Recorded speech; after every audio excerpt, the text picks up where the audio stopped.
بسم اللہ الرحمن الرحیم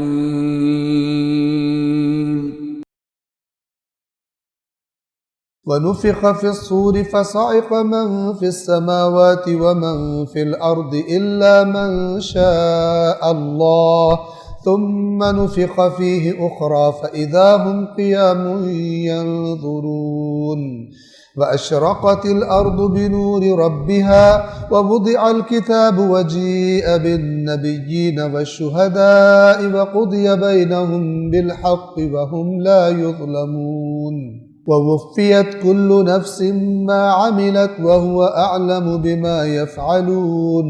اور جب سور میں پھونک ماری جائے گی، جو کوئی آسمانوں اور زمین میں ہے سب بے ہوش ہو جائیں گے، یعنی ان کے ہوش جاتے رہیں گے اور سور اس بے ہوشی میں یعنی ان کی موت واقع ہو جائے گی،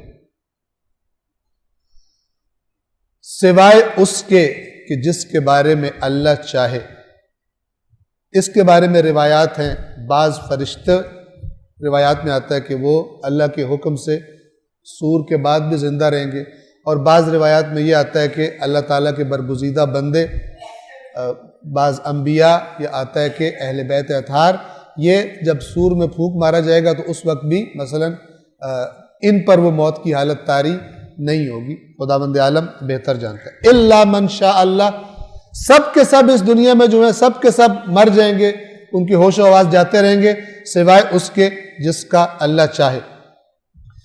پھر ایک مرتبہ دوبارہ اس میں پھونک ماری جائے گی تو اچانک سب کے سب کھڑے ہو کر دیکھنے لگیں گے، یعنی ساری کی ساری مخلوقات جو پیدا ہوئی تھی پہلے دن سے سب کے سب نکل کر زندہ ہو کر، جب سور پھونکا گیا تھا اس وقت جو موجود تھے اور جو پہلی نسلیں تھیں سب کے سب زندہ ہو جائیں گے۔ حتیٰ قرآن کہتا ہے سورہ تکویر میں وَإِذَا الْوُحُوشُ حُشِرَتْ، حتیٰ کہ جو وحشی جانور ہوں گے، انسان نہیں باقی جو جانور وغیرہ تھے وہ بھی ان کا بھی حشر کیا جائے گا، وہ بھی محشور ہو جائیں گے، اور زمین اپنے رب کے نور سے چمک اٹھے گی۔ یہ زمین کون سی ہوگی؟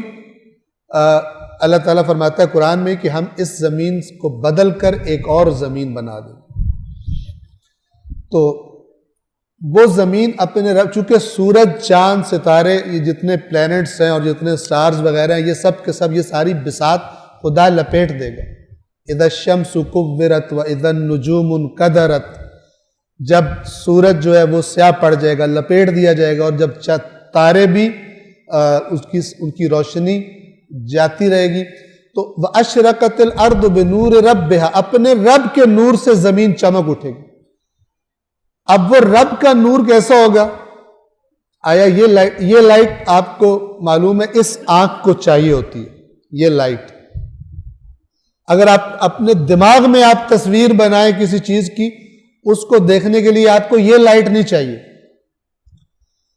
اس نور سے کیا مراد ہے خداوند عالم کی ذات بہتر جانتی ہے، لیکن لفظ نور انسان جب سنتا ہے تو اس کو یہ پتہ لگ جاتا ہے کہ نور وہ چیز ہوتی ہے جو جہاں پر ہو باقی چیزیں روشن کر دیتا ہے۔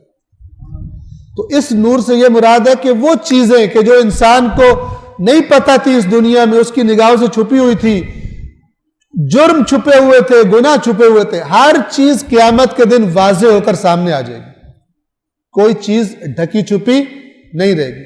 خدا فرماتا ہے لَقَدْ كَشَفْنَا عَنْكَ غِطَاءَكَ، قیامت کے دن کے بارے میں، آج ہم نے تیری آنکھوں کا پردہ کشفنا، کشف کر دیا، اٹھا دیا، فَبَصَرُكَ الْيَوْمَ حَدِيدٌ، آج تیری آنکھ اتنی تیز ہو جائے گی جیسے تلوار کی دھار ہوتی، یعنی کوئی پردہ کسی پردے پہ رکے گی نہیں، سارے پردوں کو کاٹ کر، یعنی جو کچھ خدا دکھانا چاہتا ہے تیری آنکھ آج کوئی شک اور شبہ اور کوئی چھپی بات تیرے لیے نہیں رہے گی۔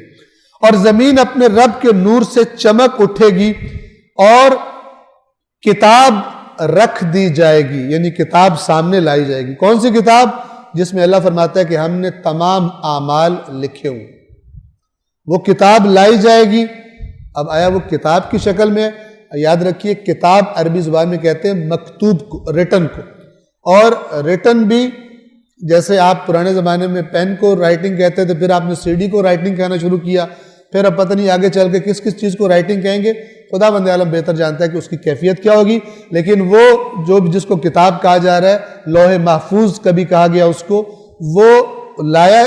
لایا جائے گا، اور پیغمبروں اور گواہوں کو حاضر کیا جائے گا. تمام انبیاء کو لایا جائے گا. گواہوں سے کیا مراد ہے؟ گواہوں سے مراد انبیاء بھی ہیں، قرآن نے بتایا ہوا ہے. گواہوں سے مراد روایات کے مطابق ائمہ بھی ہیں.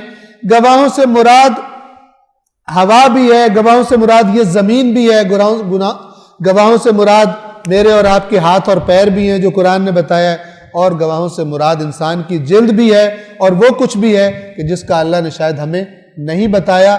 ہر چیز گویا کہ جس نے گواہی دینی ہے قیامت کے دن اللہ کی اس فائنل عدالت میں، وہ گواہ بھی آ جائیں گے، انبیاء بھی آ جائیں گے، اور لوح محفوظ بھی آ جائے گی. وَقُضِيَ بَيْنَهُمْ بِالْحَقِّ، اور ان کے درمیان حق پر مبنی فیصلہ کر دیا جائے گا، اور ان پر کوئی ظلم نہیں کیا جائے گا. کسی کے ساتھ کوئی زیادتی نہیں ہوگی. کیوں زیادتی نہیں ہوگی؟